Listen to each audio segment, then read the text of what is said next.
Good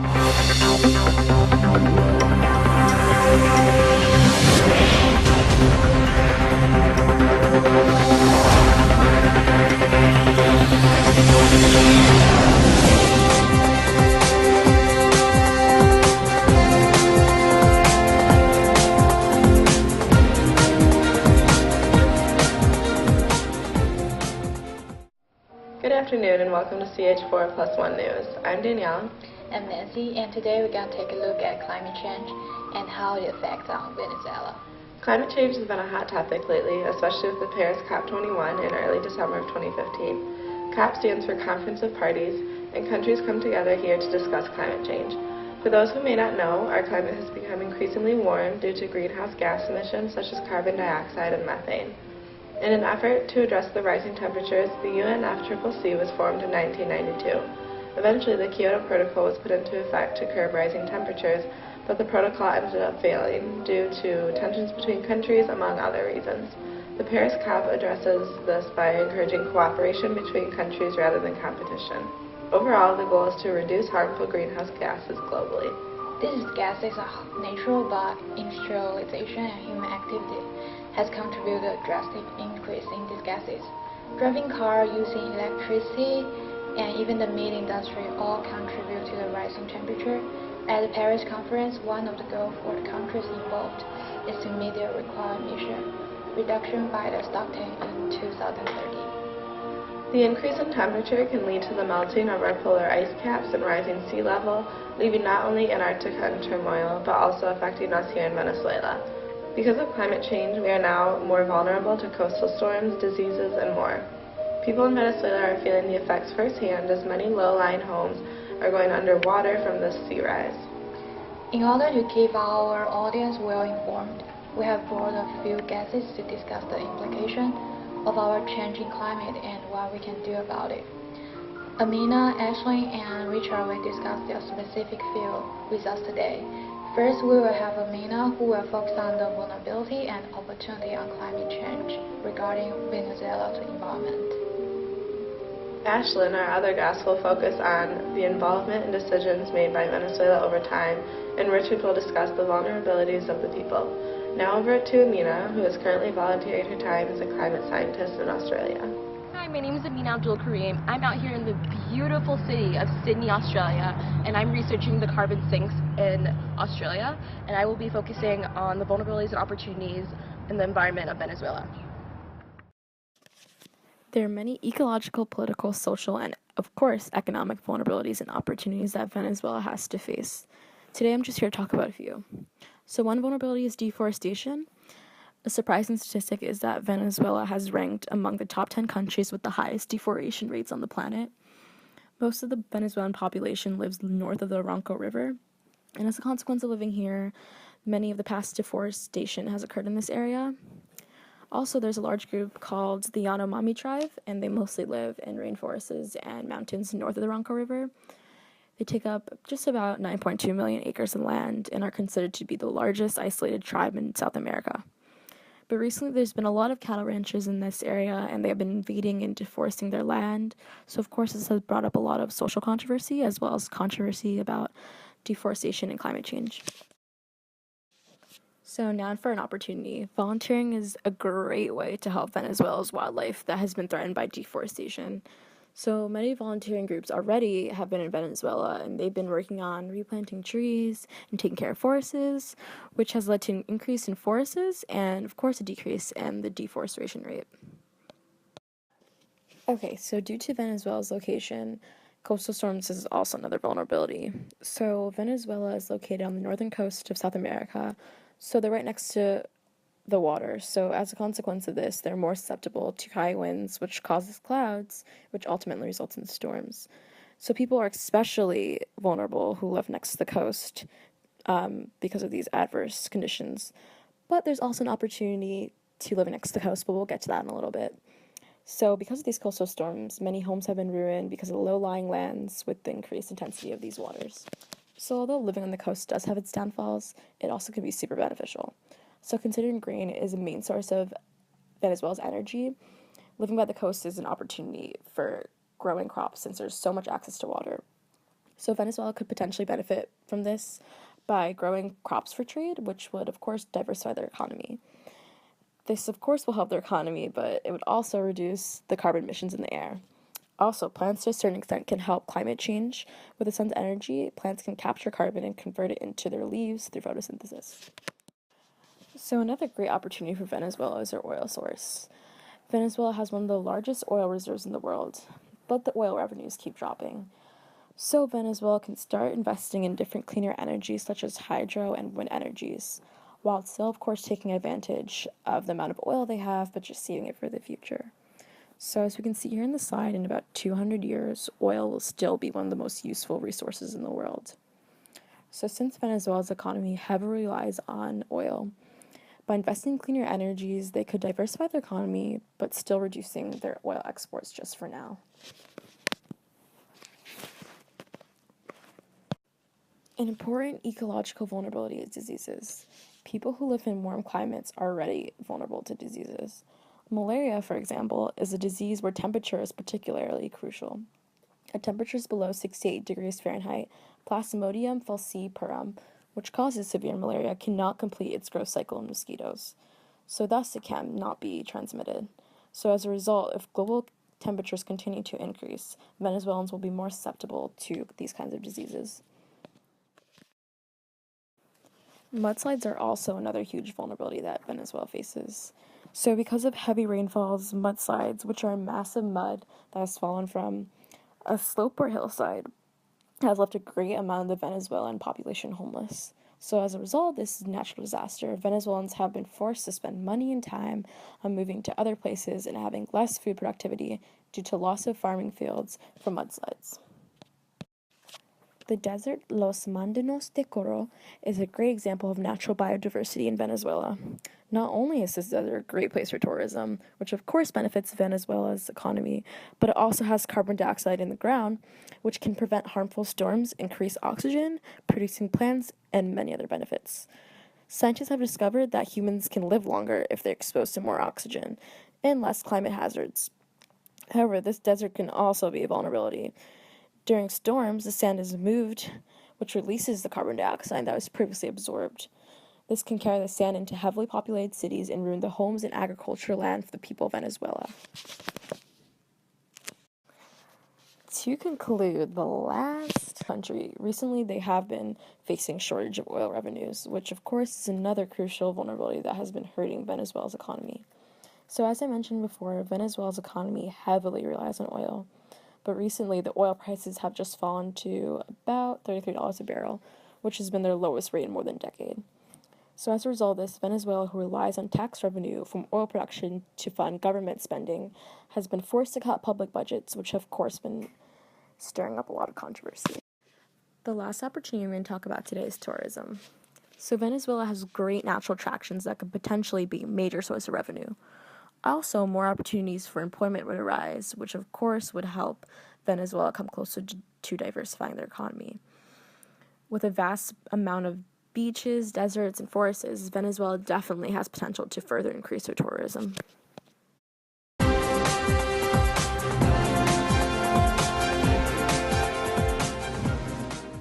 Hi, this is Richard. I'm currently in California, and I'm going to give a presentation in a climate change documentary which will come out in a week. Regards to the Venezuela, I'm going to talk about the vulnerabilities and opportunity of people such as women, older adults, and young people. Before the Industrial Revolution, Venezuelan economy shifted from its traditional agricultural base to petroleum production and export. In 1928, Venezuela was producing 100 million barrels of oil a year. After the Industrial Revolution, Venezuela is currently the fifth largest producer of oil and natural gas in the world. Fossil fuel energy consumption in Venezuela was last measured at 88.85% in 2011, according to the World Bank. As a result, Venezuela is experiencing oil pollution. Total carbon dioxide emissions from Venezuela have grown since 1980 and reached total 185 million metric tons of carbon in 2012. The reasons not only include oil exploration, but also the deforestation. Due to the scientific research, Venezuela lost 8.3% of its forest cover, or around 4.3 million hectares of its cover, between 1990 and 2005.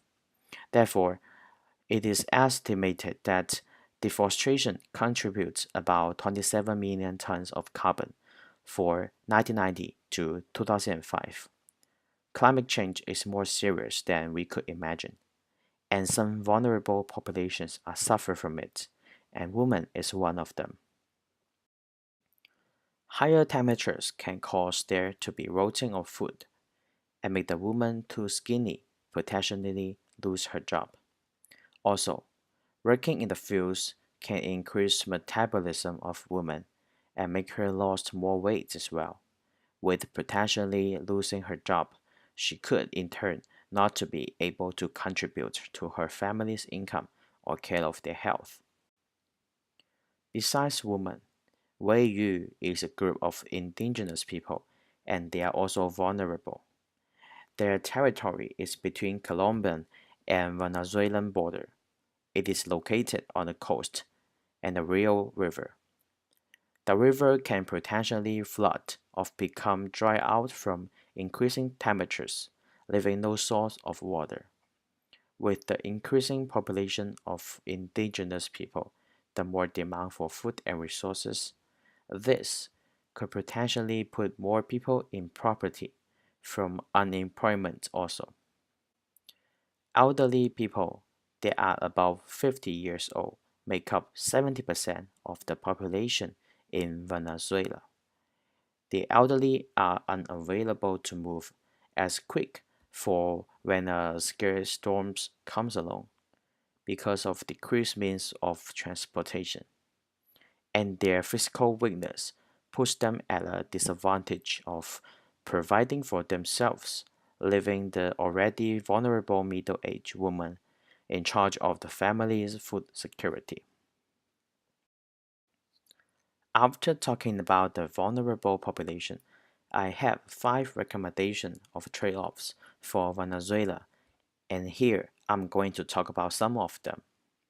First trade-off is to migrate people from coastal region into the central Venezuelan cities, which could let the people be available to the resources and allow them to have more opportunity to work and be an active member in society. It will also save government spending money to put into things like food storage problems. But the question is, migrating to a different part of the country can bring up social differences and problem adapting to a new location, leaving behind a job and have higher discrimination. The second trade-off is to put more money into climate policy, which can help decrease the vulnerability of the poor poverty-stricken people.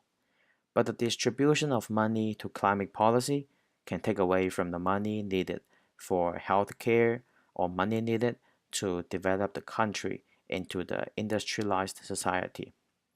This can cause social unrest between the citizens and the local government.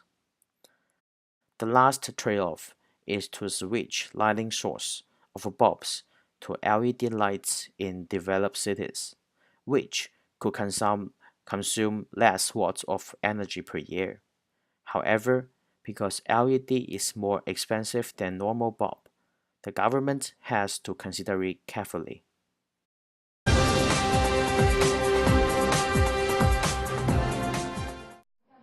Hi, my name is Ashlyn Kalka, and I'm here in South Carolina celebrating Earth Day. And I'm a climate researcher. I will be focusing on Venezuela's politics from the past to present and their involvement in the UNFCCC, Kyoto, and Conference of Parties. Venezuela's political platform on climate change has changed over the years. Their views went from positive feelings about Kyoto and early UNFCCC proposals, but over time felt the negative effects of the two action plans going forward. I believe that we as a country do not have bad oil emissions and decreasing export of resources harming our economy. The graph to the right shows this. The government has worked towards fixing them by signing an agreement with the OPEC company to manage a supply of oil that will economically benefit our country. By having more money flowing into the country as a whole, we can put this well towards climate mitigations and adaptations, mechanisms to reduce our carbon footprint, and also lower the prices for citizens to buy the oil and gas for their personal use. So as the death of Hugo Chavez, the country had a decision whether or not to grow the economy more and reduce oil productions. Having an alliance with China already puts us at a dangerous state for trying to reduce the emissions cap in Venezuela. We have put in place carbon-reducing renewable energy resources, but it doesn't compare to the 94% of the country's wealth coming from trading the oil. So as I talk about the contributions, before meeting for the UNFCCC, there was a pre-conference that pretty much said officials in Venezuela got together, which was really smart beforehand, and they discussed what they wanted to talk about at the actual meeting, and they came prepared with 3 modules and objectives. As you can see, Module 1 is inventories of the sources and the sinks of greenhouse gases. Module 2 is mitigation strategies, and Module 3 is overlooking the sea level rise and vulnerability of the forests. Other objectives they had were measuring anthropogenic emissions under the IPCC regulations, identify and analyze better ways to create sinks and reservoirs, and analyze the climate change effects on their forests, which 50% of the territory in our country is Greenland. So as we move forward to the UNFCCC meeting, it pretty much went really well, and after they set a movement forward for individual countries to make individual inventories of greenhouse gas changes and national plans to reduce emissions. These inventories will be presented at the Kyoto Protocol Conference, where they will hear the ideas of each country. Venezuela decided to be a part of this organization in 1992 because of the continued industrialization of the country due to the oil trading and expansion of transportation services affecting the carbon gas in the atmosphere. Because of the decreased forestry and coastal location of citizens, Venezuela signed the Kyoto Protocol. The people getting affected by the weather and climate in Venezuela was rising because of human activities. Venezuela accepted the protocol by seeing a glimpse of diversification among annexed and non-annexed countries. So for this, the Kyoto Protocol pretty much was accepted on February 18, 2005, and it pretty much ratified an agreement that set forth implementation of the Clean Development Mechanism, joint implementation, and international emissions trading. This department that was created by our climate scientist Ana Osorio included Venezuela's National Oil Company, which was created to devise public policies to show corporations from other countries.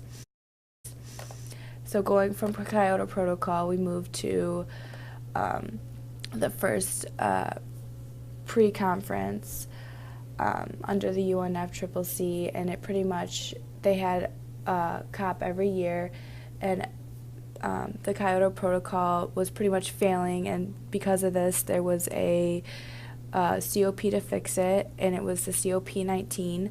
That Kyoto Protocol was failing because of inequality and non-cooperation and not being able to actually see the reduction of gases because of the market-based outline and annexed countries lying. Through this, the COP worked to fix it through the Copenhagen Accord, which focused on annexed making financial donations and overall lowering the temperature. The next COP, Conference of Parties, that was put into place was a pre-conference. It was pretty much not a pre-conference, but it was like a social meeting that took place to discuss environmental crisis among countries, and the climate negotiator said that the economies are damaging the environment and we need to change the mechanism and not the climate. So going to, before the Paris conference, there was a pre-conference, and it came to create the Margarita Declaration, which included the market-based economy that says it needs to be gone. Like, they want to get rid of it, and we need to focus more on alliances and working together. So at the Paris conference, it was obvious that past discrimination against non-annexed countries was still there because of the bleeding going on from our client scientists trying to be heard at this discussion. And when she was finally heard, the issues were resolved and the division between non-annexed and annexed countries were canceled, and pretty much everyone came to an agreement that they're going to make their own emission goals decided at this meeting, and each country was going to come back in a couple years for the stock take and show their progress. So pretty much over the years, Venezuela was all for the Kyoto and the market-based mechanism, but seeing the discrimination of the more developed countries, we created social conferences and pre-conferences to prepare to have better alliances and no distinctions, working towards a more nature view than a money view.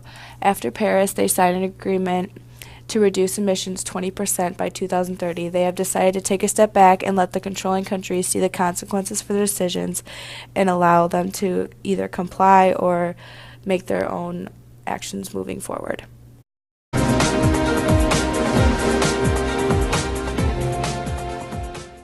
All right, today we have everyone here with us to offer a few recommendations for Venezuela moving forward in the future regarding some climate change issues.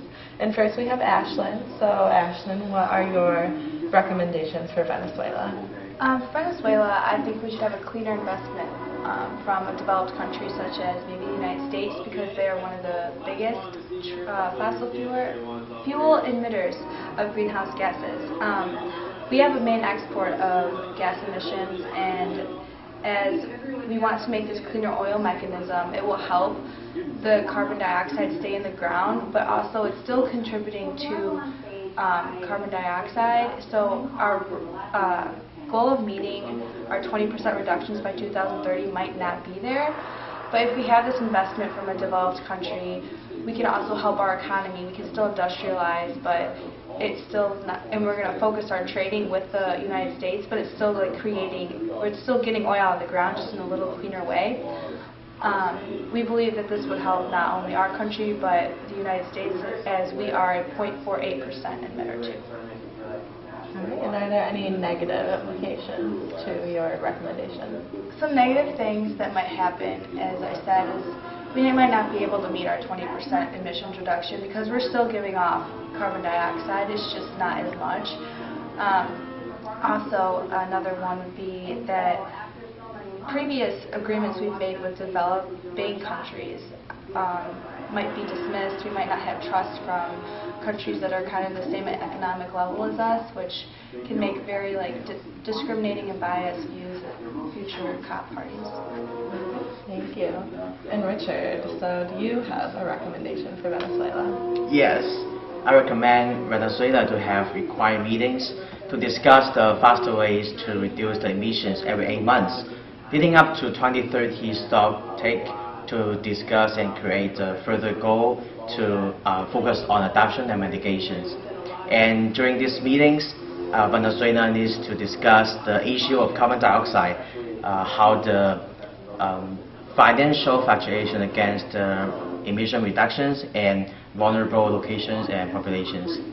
At this meeting, the climate scientists will give the correct information to the future leaders to make more smarter decisions. Okay, great. And are there any downfalls to your ideas? Yes, we have a negative side. Since Venezuela is going to hold the meetings every 8 months, people and such as climate scientists need to take transportation to attend the meetings, such as cars and planes. And each meeting would consume more food and water. And transportation, food and water will contribute the emissions to the atmosphere. Okay, thank you. And now over to Mina. Do you have a recommendation for Venezuela? Yes, I think there should be more accurate credited information. So in 2011, we found out that credited scientists were saying that the temperatures were not rising in the troposphere, and there was only one credible study to back this claim up. So because of this misinformation, there's been clearly a distrust during the COP meetings. Therefore, I have a few recommendations to make sure that the information that they're distributing is accurate. One of them would be they would sign a document that states all climate scientists will distribute accurate information 2, they will formulate a written report of how it was done and how reliable the measure was. And then 3, if this measure was to be looked at every 8 months, that's only if Venezuela decides to go with Richard's recommendation. So with these measures implemented, we hope that people inside and outside of Venezuela will consider Venezuela to distribute reliable information to the public, which will ultimately decrease discrimination of inaccurate credit studies. All right. And do you have a downfall to your recommendation? Yes. So if Venezuela decides to evolve this idea, they would have to pay scientists more money, which will, of course, hurt their economy. All right. Well, that's all for today. And if you guys have any feedback or anything for us, go check out our website. You can leave your comments there. And that's all for today. Thank you for tuning into CH4+1 News.